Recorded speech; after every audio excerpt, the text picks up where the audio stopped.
تو این ویدیو میخوایم با ارز اولیه‌ها یا همون IPO آشنا بشیم و اون رو تخصصی بررسی کنیم. پس تا انتهای ویدیو همراه ما باشید.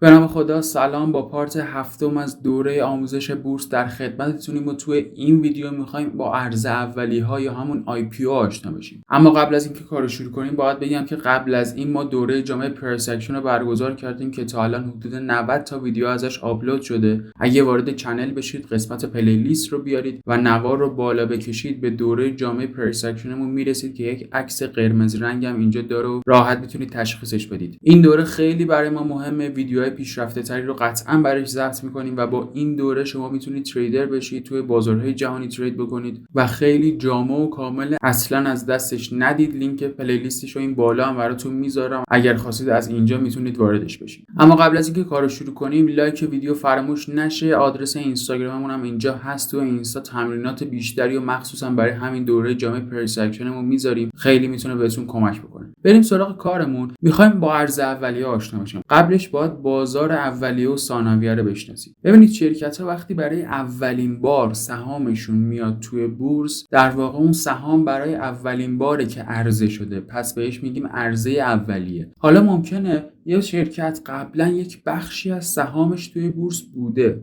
برای مثال 5% از یه شرکتی توی بورس بوده، الان میخواد 5% جدید به بورس اضافه کنه. اون 5% باز هم تازه است به قول معروف و قبلا توی بورس نبوده دیگه، پس اون هم عرضه اولیه حساب میشه. بازار ثانویه چیه؟ بازار ثانویه یعنی همه سهام هایی که قبلا وارد بورس شدن و الان دارن مبادله میشن. من میخرم، من دارم از کی میخرم؟ از یه فرد دیگه‌ای که داره اون رو میفروشه. اما توی بازار اولیه من خریدار اگر بودم، باید اون رو از خود شرکت میخریدم و اون پولی که من بابت خریدش میدادم بابت اولین خرید میرفت تو جیب شرکت. اما من وقتی توی بورس دارم به صورت عادی سهامی رو خرید و فروش میکنم، اون پوله دیگه قرار نیست بره تو جیب اون شرکت. من اگر برم سهام بانک ملت رو بخرم، دیگه اون پول نمیره تو جیب بانک ملت، اون پول میره تو جیب اون کسی که دارم سهام رو ازش میخرم. ممکنه یک شخص دیگه‌ای باشه، ممکنه یک شرکت دیگه‌ای باشه که داره اون رو به من میفروشه. یه سوال پیش میاد، میپرسن که همیشه این ارز اولیه‌ها سودن؟ تقریبا همیشه سودن، به جز موارد خاصی که خیلی کم پیش اومده که استثناء بودن، دلایل مختلفی داشتن و سوده نبودن.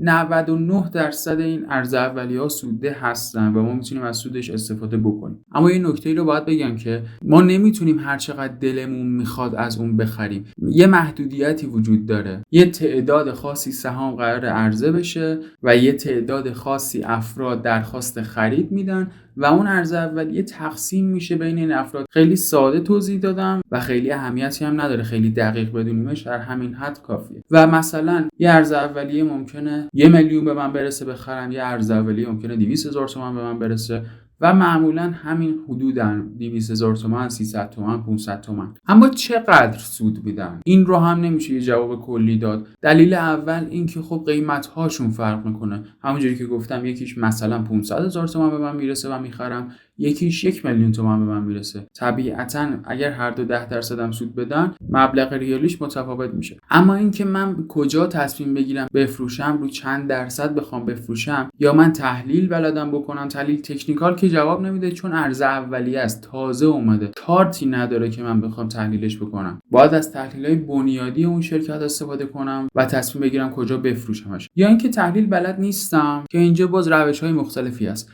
میتونم از سایت فانوس استفاده کنم. سایت فانوس اطلاعات خوبی رو در اختیارمون میذاره، میتونیم ازش کمک بگیریم. سایت همفکران هم همینطور، میتونیم از این سایت ها کمک بگیریم کجا وقت خوبیه برای فروش. یه حالت دیگه‌ای هم هست، این ارز اولیه ها معمولا وقتی وارد میشن 2-3 روز حداقل کامل سودن، یعنی 5% سود میکنن. ما میتونیم اولین روزی که منفی خورد اون رو بفروشیم. این خیلی دیگه کم ریسکه و دیگه حتما ما مطمئنیم که سود کردیم روی اون سهام. اگر که اصلا اهل ریسک نیستید و یا مثلا میخواید برای خانواده‌تون بگیرید، میتونید این کار رو هم بکنید که مطمئن باشید اون سود رو گرفتید. یکی از دلایلی که توی ویدیوهای اول بهتون گفتم کد بورسی رو برای خانواده‌تون هم بگیرید، برای اعضای خانواده، همین بود که شما مثلا یه خانواده 4 نفرید میتونید برای بچه‌تون همین ارز اولیه رو بگیرید و به جای اینکه روی یه ارز اولیه سود بکنید 4 تا از اون رو دارید و 4 برابر سود میکنید. چجوری باید بخریمشون؟ کارگزاری‌ها به ما اطلاع میدن. یه سری کارگزاری‌ها هستن قبل از روزی که قرار آزاد بشه خرید اون ارز اولیه میان آفلاین از ما سفارش خرید رو میگیرن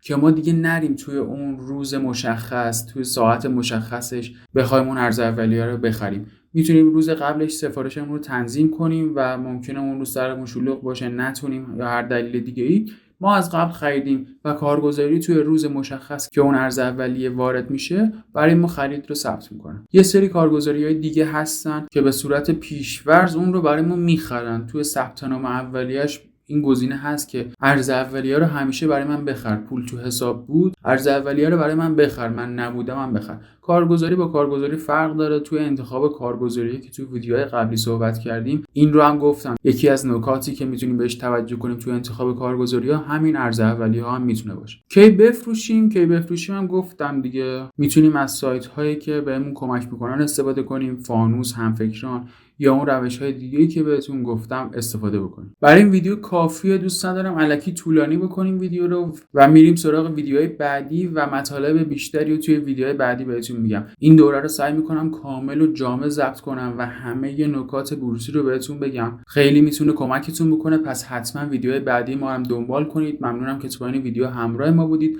لایک ویدیو فراموش نشه. تا ویدیوهای آینده، خدا نگهدار.